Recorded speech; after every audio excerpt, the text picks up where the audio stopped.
Hello കൂട്ടുകാരെ, ഞാനിവിടെ പറയുന്നത് പാണനിലയുടെ ഉപയോഗത്തെ പറ്റിയാണ്. പാണൽ കുട്ടികൾക്ക് എങ്ങനെ ഉപയോഗിക്കുന്നു എന്നതിനെ പറ്റിയാണ്.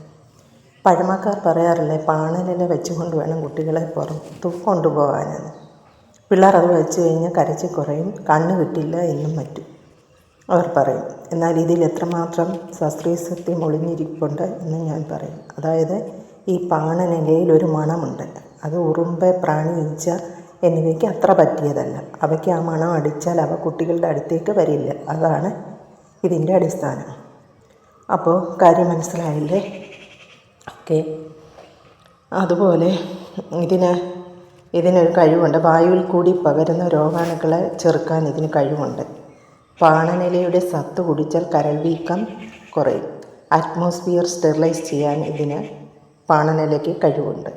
വീടിൻ്റെ പടിഞ്ഞാറ് ഭാഗത്ത് ഇത് വെച്ച് നട്ടു വളർത്തിയ വായുവിൽ കൂടിയുള്ള സാംക്രമിക രോഗങ്ങളൊന്നും ഉണ്ടാവില്ല.